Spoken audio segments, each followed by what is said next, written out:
ओम नमः शिवाय। यतिनाथ हंस रूप अवतार।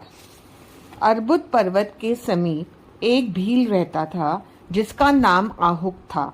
उसकी पतिव्रता स्त्री थी। उसका नाम आहुका था। वह दोनों शिव के महान भक्त थे। एक समय वह भील अपनी स्त्री के आहार के लिए बहुत दूर जंगल में जा पहुंचा। सायंकाल एक सन्यासी यति के रूप में शिव उसके घर आए। तभी वह भील भी वहां आ गया। दंपति ने अतिथि यति का यथोचित सत्कार किया। भील से यति रूप शिव बोले, आज रात्रि भर मुझे यहाँ रहने का स्थान दो। प्रातः काल मैं चला जाऊंगा। तेरा कल्याण हो। भील ने कहा, मेरे पास बहुत थोड़ा स्थान है, इसमें आप कैसे रहेंगे? ये सुन सन्यासी जाने लगे। तब भील पत्नी ने पति से कहा, तुम दोनों अंदर सो जाओ, मैं रात्रि को बाण आदि से सुसज्जित रहूंगी। इससे अतिथि धर्म का पालन हो जाएगा। अतिथि को लौटाओ मत। पत्नी की बात सुनकर भील ने कहा, नहीं, तुम और सन्यासी अंदर सो रहना, मैं बाहर रहूंगा। उन्होंने सन्यासी यति को रोक लिया और पत्नी तथा सन्यासी अंदर झोपड़ी में सो रहे गए। भील बाहर बाणों आदि से युक्त होकर रहा, परंतु रात्रि में उसे वन्य पशुओं ने खा लिया, मार डाला। प्रातः काल होने पर यति तथा उसकी पत्नी ने भील को जब मरा हुआ देखा तो बड़े दुखी हुए।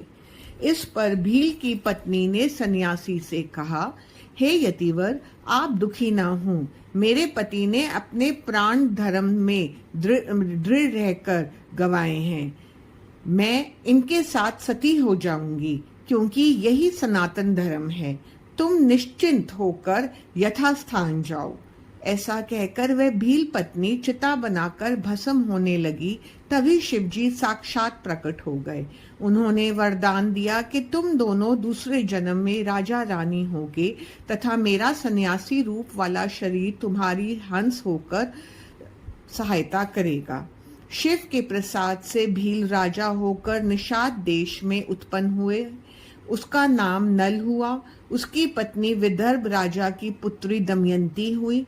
शिव ने वहां हंस रूप धारण कर दोनों का विवाह कराया। शिव का ये हंस रूप तथा यति रूप अवतार परम कल्याणकारी है। इसे सुनकर मनुष्य परम गति को प्राप्त होता है। कृष्ण दर्शन अवतार। इक्ष्वाकुवंश में श्राद्ध देव की 9वीं पीढ़ी में राजा नभक का जन्म हुआ था। उनके पुत्र नाभागा और विष्णु भक्त अम्बरीश हुए। अब उन्हीं अम्बरीश के पितामह नभक का चरित्र सुनो। उन्हें स्वयं शंकर जी ने ही वरदान दिया। जब वे गुरुगृह में विद्या पढ़ने गए तो वहां भाइयों ने राज्य का विभाजन कर अपना भाग तो ले लिया, किंतु नभक का भाग भी हड़प कर लिया। जब ब्रह्मचारी नभक सब वेदांग पढ़कर गुरुकुल से लौटे तो अपना भाग मांगने लगे। भाइयों ने कहा कि विभाग करते समय तो हमें तुम्हारा ध्यान नहीं रहा। अब जो कुछ है ये पिता के पास है, उन्हीं से अपना भाग मांग लो। जब वे पिता के पास पहुंचे तो पिता ने कहा, तुम्हारे भाइयों ने तुम्हारे साथ छल किया है। तुम्हें एक उपाय बताता हूँ। तुम विद्वान हो, तुम अंगिरस ब्राह्मण के यज्ञ में चले जाओ। उनका यज्ञ पूर्ण नहीं हो रहा है। उन्हें 6वें दिन मोह प्राप्त हो जाता है। तुम उनके यज्ञ को ज्ञान द्वारा वेद मंत्रों से पूर्ण कराओ। वे स्वर्ग चले जाएंगे तथा बचा हुआ सभी धन तुम्हें देकर संतुष्ट कर देंगे, जिससे तुम सर्वदा संतुष्ट हो जाओगे। प्रसन्नता पूर्वक वे यज्ञ में गए। वहां मनुपुत्र ने उनका स्वागत किया। वहां उन्होंने स्पष्ट रूप से 2 वेद सुकत उच्चारण किए। यज्ञ समाप्ति पर अंगिरस ब्राह्मण ने अपने यज्ञ काक अविशिष्ट धन नभक को देकर स्वर्ग को प्राप्त हुए। परंतु उसी समय शिवजी कृष्ण दर्शन रूप में प्रकट होकर बोले, हे नभक, यज्ञ का अवशिष्ट धन तो मेरा है, इसे तू कैसे ग्रहण करता है? तुझे किसने भेजा है? यह सत्य सत्य बता। नभग ने कहा, इस धन को ऋषियों ने मुझे दिया है, ये धन मेरा है। आप कौन हैं जो मुझे रोक रहे हो? इस सत्यवाणी को सुनकर परमात्मा कृष्ण दर्शन ने कहा, हम दोनों के वाद विवाद में आपके पिता ही प्रमाण हैं। जाओ उनसे पूछो, वो जैसा कहेंगे वैसा ही हम मान लेंगे। यह सुनकर नभग पिता के पास गए। तब मुनि श्रद्धा देव ने बताया कि वह पुरुष शंकर जी हैं। यज्ञ में अवशिष्ट वस्तु तो उन्हीं की है। यदि वे कृपा करें तो तुम्हें मिल सकती है। वहां तुम उनकी स्तुति करो, उनसे अपने अपराध की क्षमा मांगो। वे अखिलेश्वर प्रभु यज्ञ के अधिष्ठाता हैं। ब्रह्मा विष्णु आदि देवता उन्हीं के आदेश से कार्य करते हैं। तब नभग ने वहां जाकर अपने अपराधों की क्षमा मांगी तथा शंकर जी की स्तुति करने लगे। शिव ने कहा कि तुम विकार रहित होकर सभी सुखों को भोगो। ऐसा कहकर वह अंतर ध्यान हो गए। अवधूतेश्वर अवतार। भगवान शंकर एक बार इंद्र, बृहस्पति तथा अन्य देवताओं के मार्ग में अवधूत का रूप बनाकर बैठ गए। उनका शरीर अग्नि के समान प्रज्वलित था।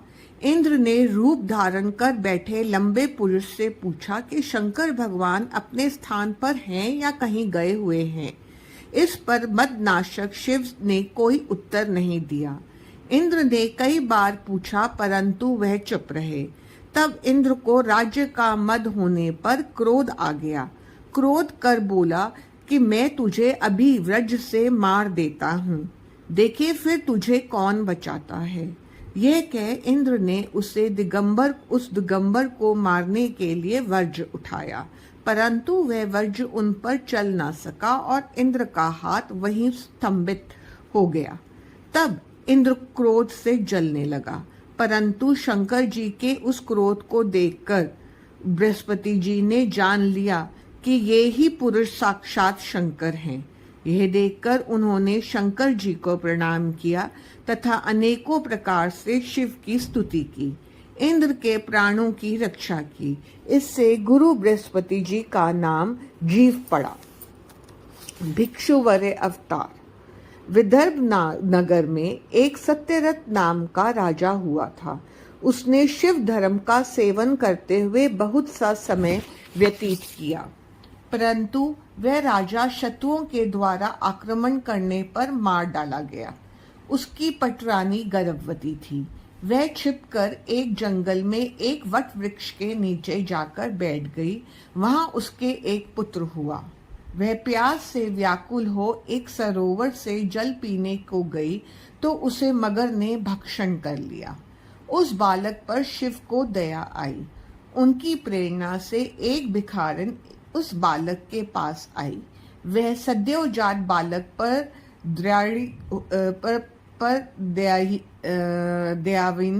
दयावान हो गई, परंतु शंका करने लगी कि ये किसका पुत्र है, इसे पालनार्थ में ले जाऊं या नहीं। तब शंकर जी स्वयं भिक्षु का रूप धरकर उस भिखारिन के समीप आए और बोले कि तू शंका मत कर, इसे घर ले जा और इसका पालन कर। भिखारिन पूछने लगी कि हे भिक्षुक, आप कौन हैं?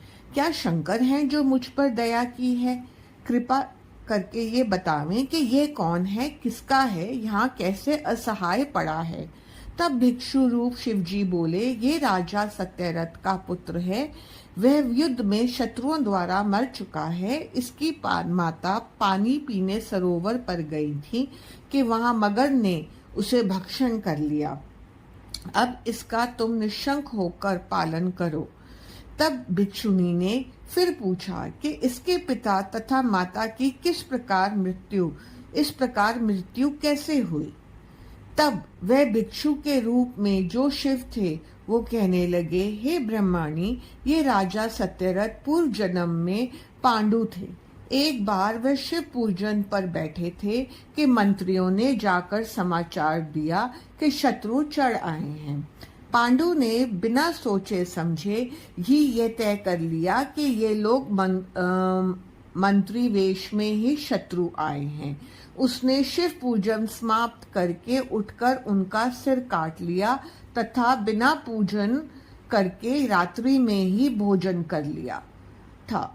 इस कारण बीच में ही राज्य करता हुआ यह राजा सत्यरथ मारा गया। इस लड़के की माता ने पूर्व जन्म में छल से अपनी सौत को मार डाला। इसे बड़े पाप से उसे मगर ने खा लिया है। ये सब कथा सुनाकर शिवजी ने उस ब्राह्मणी को अपनी असली रूप दिखाया। वह ब्राह्मणी गदगद हो शिव की स्तुति करने लगी। भिक्षुक रूपधारी शिव अंतर्ध्यान हो गए। उस ब्राह्मणी ने उस राजा के पुत्र को अपने पुत्र के साथ पालन पोषण किया। बड़े होने पर उसने शांडिल्य ऋषि के आदेश से शिव का 1 वर्ष तक पूजन किया और गंधर्व कन्या से विवाह करके अकंटक राज्य किया।